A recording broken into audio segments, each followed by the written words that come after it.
மக்களை மதம் மாற்றக்கூடியவர்கள், அதுவும் கிறிஸ்தவ மதத்திற்கு மாற்றக்கூடியவர்கள். இவர் வந்து அந்த கேட்டகரியை சேர்ந்தவர். சமாரிட்டன்ஸ் பர்ஸ் அப்படின்ற ஒரு அமைப்பு வந்து நடத்திட்டு இருக்காரு. அந்த அமைப்பின் மூலமா இந்தியால வந்து மதமாற்ற பிரச்சாரத்துல ஈடுபட்டு வந்தார். இவர் நாகாலாந்துல நடக்கக்கூடிய ஒரு கிறிஸ்தவ நிகழ்ச்சி அதுல கலந்துக்கிறதுக்காக இந்தியா வரதுக்கு விசாவுக்கு அப்ளை பண்ணிருக்காரு. ஆனா இவருடைய இன்டென்ஷன் என்ன அப்படின்றத புரிஞ்சுக்கிட்ட இந்திய அரசு இவருடைய விசாவை வந்து நெகேட் பண்ணிட்டாங்க, மறுத்துட்டாங்க. அதற்கு காங்கிரஸ் கட்சி எதிர்ப்பு தெரிவிச்சு. ஒரு தடவை 1980s இவர் இந்தியா வந்தபோது ஓபன் டிக்ளரேஷன் கொடுக்கிறாரு. நான் இந்தியால 1000 சர்ச் கட்டுவேன் அப்படின்னு சொல்லிட்டு ஒரு ஓபன் டிக்ளரேஷன் கொடுக்கிறாரு. ஆனா அந்த சமயத்துல இந்தியால இருந்து எந்த ஒரு அரசும் இவர் மேல நடவடிக்கை எடுத்ததா நமக்கு தெரியல. குறிப்பா இவருடைய ஃபேமிலி அப்படின்றது நேரு குடும்பத்திற்கு ரொம்பவுமே நெருக்கமானது அப்படின்னு சொல்லப்படுது. ஏன்னா இவருடைய ஃபாதர் நேருவை வந்து மீட் பண்ணிருக்காரு. இவரும் காங்கிரஸ் கட்சிக்கு ரொம்பவுமே நெருக்கமானவர். 1950 இருந்து 70 வரைக்கும் ஆன காலகட்டத்தில் இவரோட தந்தை இந்தியாவுக்கு வந்து இதே வேலை செஞ்சிருக்காரு. அந்த சமயத்துல ஜவஹர்லால் நேரு, இந்திரா காந்தி இந்த இரு நபர்களும் இவங்க சந்திக்கிறது, இவங்க கூட சேர்ந்து இது பண்றது அது நடந்திருக்கு. நம்ம பொதுவாக காங்கிரஸ் கட்சி மேல ஒரு குற்றச்சாட்டு இருக்கு, அது மதமாற்றத்துக்கு ஒரு உறுதுணையா செயல்படுது. அந்த மாதிரி விஷயங்கள் நம்ம ஏற்கனவே பார்த்து ஜாகிர் நாய்க்கு எல்லாம் வந்து காங்கிரஸ்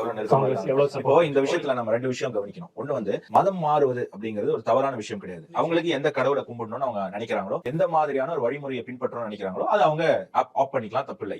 இந்தியாவிலேயே இந்து மதத்திலே 6 மதங்கள் இருக்கு. அது மாதிரி ஒரு கிறிஸ்துவ மதத்துக்கோ இஸ்லாம் மதத்துக்கோ போறது தவறு கிடையாது. ஆனா இந்த மாதிரி மிஷனரிஸ் என்ன பண்றாங்க அப்படின்னு பார்க்கணும். இவருடைய பிரைம் போக்கஸ் எங்க? North east. நார்த் ஈஸ்ட்ல இவருடைய ஹெட் குவார்டர்ஸ் எங்க? நாகாலாந்து. நாகாலாந்துடைய ஒபிஷியல் லாங்குவேஜ் என்ன தெரியுமா உங்களுக்கு? தமிழ்நாடுடைய ஒபிஷியல் லாங்குவேஜ் என்ன?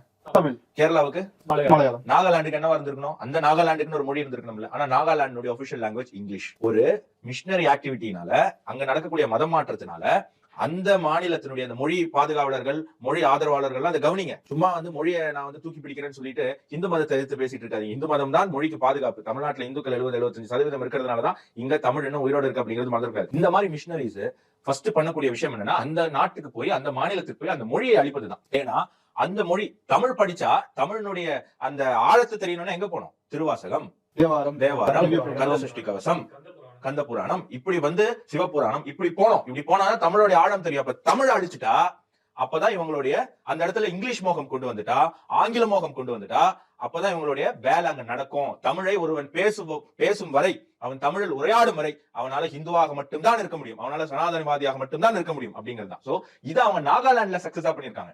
நாகாலாந்துல ட்ரைபல் லாங்குவேஜஸ் அழிச்சு அங்க இங்கிலீஷை ஒபிஷியல் லாங்குவேஜா கொண்டு வந்து அங்க ஒரு பெரிய மதமாற்ற சரி நடந்திருக்கு.